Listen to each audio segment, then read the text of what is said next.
कोई भी शहरी जो है वो अब चाहे वो ओवरसीज़ है या पाकिस्तानी है, विद इन पाकिस्तान है, तो वो अपने ही मोबाइल से बायोमेट्रिक जो है वो कर सकते हैं। अगर हम पिछले सालों के मुकाबले में रेवेन्यू जो है कंपेयर करें तो मोर देन मतलब डबल इवन 3 टाइम्स इंक्रीज़ हम रेवेन्यू जनरेशन में भी आफ्टर रिफॉर्म्स लेके आए हैं। तो तकरीबन कोई 6 लाख गाड़ियों के टैक्स लग चुके हैं और उसमें मिनिस्टर साहब की तरफ से बड़ी सख्त डायरेक्शन है कि आफ्टर 1 जनवरी कोई भी गाड़ी इस्लामाबाद में विदाउट एम टैग ट्रैवल ना करें। पहले जो पॉलिसी थी वो नंबर असाइन होता था व्हीकल को, अब आप ये समझे कि नंबर असाइन हो रहा है इंडिविजुअल को। तो इसका मतलब ये है कि जब आपने गाड़ी सेल की मुझे, तो आप अपनी नंबर प्लेट उतार के एक्साइज ऑफिस जमा कराएंगे और मुझे जो है या नया नंबर एलोकेट होगा या अगर मेरा कोई प्रीवियस नंबर बकाया है तो मुझे वो वाला नंबर मिलेगा। अस्सलाम वालेकुम नाज़रीन, आप देख रहे हैं कैपिटल टीवी। मैं हूं शाहज़ेब मलिक। आज Islamabad excise and taxation department में हम मौजूद हैं। हमारे साथ मौजूद हैं डायरेक्टर बिलाल आज़म साहब। ओवरऑल साल 2025 जो है वो हमसे अलविदा हो रहा है, लेकिन साल 2025 में क्या क्या इनिशिएटिव्स लिए गए थे आवाम को बेहतर सहूलियात मुहैया करने के लिए, इस पर भी बात करेंगे। और ओवरऑल बाकी बनिस्बत जो गुज़िश्ता साल गुज़रे हैं उस हवाले से रेवेन्यू में कितना इजाफा हुआ है ये भी बात करेंगे। बहुत शुक्रिया बिलाल साहब आपके टाइम का। सबसे पहले तो बताएं, साल 2025 आपके लिए कितना चैलेंजिंग रहा है और आवाम को कौन कौन सी बेहतर सहूलियात जो हैं मुहैया की गई?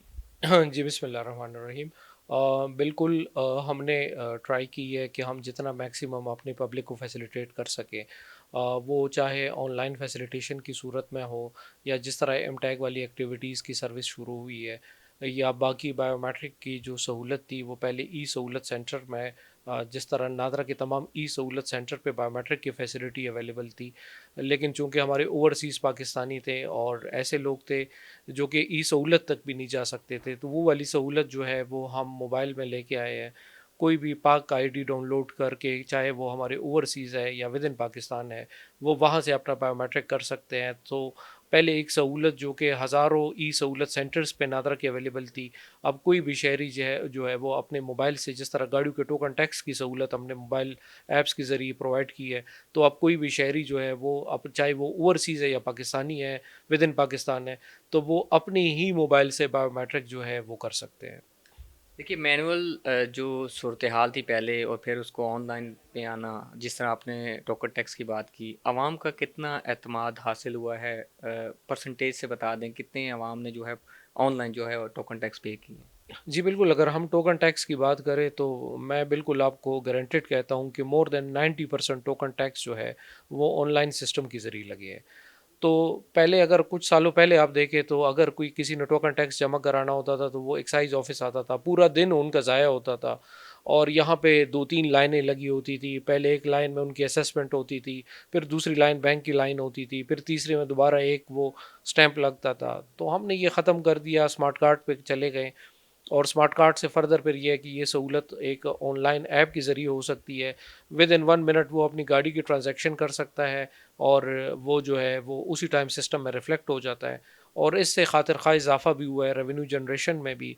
अगर हम पिछले सालों के मुकाबले में रेवेन्यू जो है कंपेयर करें तो मोर देन मतलब डबल इवन 3 टाइम्स इंक्रीज़ हम रेवेन्यू जनरेशन में भी आफ्टर रिफॉर्म्स लेके आए हैं। तो अगर आप, इसका मतलब यही हुआ कि अगर आप जनरल पब्लिक को फैसिलिटेट करें तो लोग टैक्स भी देते हैं और टाइमली अपने टोकन टैक्स भी देते हैं। तो उस हवाले से आपने सिर्फ फैसिलिटेशन उनको देनी है और अगर मज़ीद कोई इसमें है तो आपकी तवज्जो से ये मेरा पैगाम है कि मज़ीद जुर्मानों से बचने के लिए और जो हैवी फ़ाइन्स है उससे बचने के लिए ज़रूरी है कि वो ज़िम्मेदारी का सबूत दे और अगर कोई डिफ़ॉल्ट कर रहा है तो वो टाइमली अपने टोकन टैक्स जमा कराएँ। बिलाल साहब, सिक्योरिटी के पेश नज़र आप लोगों की ज़िम्मेदारी आयद हुई है, जैसे आपने एम टैग की बात की है। गुज़िश्ता भी वज़ीर दाखिला ने कहा था कि एक डेडलाइन मुकर्रर की थी कि कोई गाड़ी एंटर नहीं होगी जब तक कि वो एम टैग नहीं इशू होता, जिसे वन टैग भी का भी कहा गया है। अब मुझे बता दें कि अब लास्टली डेडलाइन कब तक की है? अब कोई गाड़ी एंटर होती है तो फिर क्या होगा?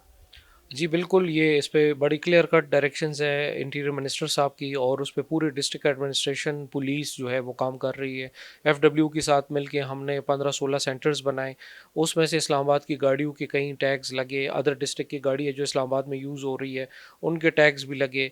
अगर हम विद इन इस्लामाबाद और इस्लामाबाद एक्साइज़ की बात करें तो तकरीबन कोई 6 लाख गाड़ियों के टैग्स लग चुके हैं और उसमें मिनिस्टर साहब की तरफ से बड़ी सख्त डायरेक्शन है कि आफ्टर 1 जनवरी कोई भी गाड़ी इस्लामाबाद में विदाउट एम टैग ट्रैवल ना करें, और उस पर डेफिनेटली उसकी कंप्लाइंस हम करेंगे, चाहे हम है या पुलिस है, उस पर हमने कंप्लाइंस देनी है। अगर फिर भी कोई गाड़ी एंटर होती है तो कार्रवाई क्या अमल में लाई जाएगी आपकी जानिब से? देखिए, कोई भी गाड़ी अगर एंटर हो रही है तो उधर ही हमारी सहूलत मौजूद होगी, और हम ट्राई करेंगे कि उसी टाइम उसको एम टैग जारी किया जाए। एक एम टैग उसकी कीमत क्या है, 250 रुपये उसकी फ़ीस है। तो वो तमाम शहरियों के लिए कोई इतना मसला ही नहीं है कि वो अपना ई टैग जो है वो वहाँ पे लगा सकते हैं। और दूसरा, आपके तवसत से ये मैं क्लियर कर दूँ कि अगर किसी का मोटरवे का टैग लगा हुआ है, एम टैग, तो उनको दोबारा लगाने की ज़रूरत नहीं है। तो ये वही RFID टेक्नोलॉजी है, चाहे वो एम टैग उसको कहे, ई टैग कहे। तो अगर वो पहले से लगा हुआ है तो दोबारा लगाने की ज़रूरत नहीं है। बिलाल साहब, कितना अवामी एतमाद आपको हासिल हो चुका है ये बता दें, क्योंकि लोग आपको पता है मैनुअल सेक्शन में थे, आते थे लाइनों का। इस हवाले से बता दें कि ऑनलाइन प्रोसीजर के बाद आवाम का कितना एतमाद अब हो चुका है? देखिए, मैंने आपसे बात की तो तकरीबन हमारे पास कोई 17 लाख गाड़ियाँ रजिस्टर्ड है। तो अगर उसमें 90% लोग जो है वो अपने मोबाइल के ज़रिए टोकन टैक्स जमा कर रहे हैं, तो उससे आप अंदाज़ा लगाएं कि लोग जो है इससे खुश हैं, और रेवेन्यू जनरेशन में भी खातिर खा इजाफा है। तो और मज़ीद भी हमारी कोशिश है, हर टाइम बेहतरी की गुंजाइश होती है। हमारी कोशिश यही है कि जितना मैक्सिमम हम अपने पब्लिक को फैसिलिटेट कर सके, तो यही हमारा काम है और यही हमने करना है। ये जो गाड़ी ट्रांसफ़र हजरात कराते हैं, नंबर प्लेट्स का हमने देखा है कि नंबर अब सारी बातें सबमिट हो जाते हैं पुराने वाले।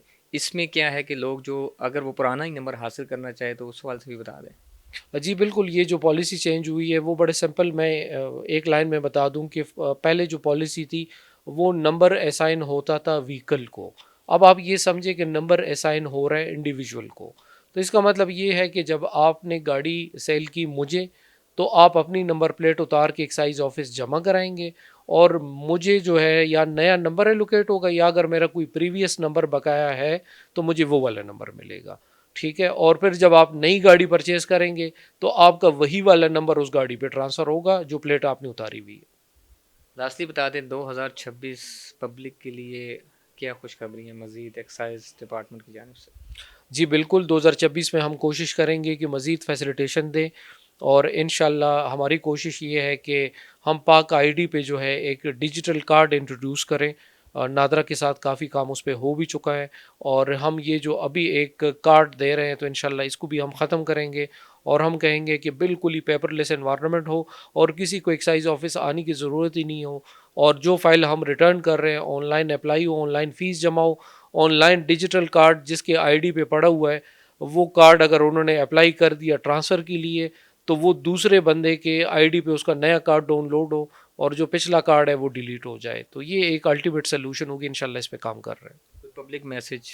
जी, पब्लिक मैसेज यही है कि ज़िम्मेदारी का सबूत दे जनरल पब्लिक। जो टोकन टैक्स डिफ़ॉल्टर है वो टाइमली अपने टोकन टैक्स जमा कराएं। अनरजिस्टर्ड गाड़ियों के हवाले से इस्लामाबाद में हमारी टीम्स जो है हर टाइम एक्टिव है। उस पे रिक्वेस्ट है कि टाइमली अपनी गाड़ियाँ रजिस्टर कराएं।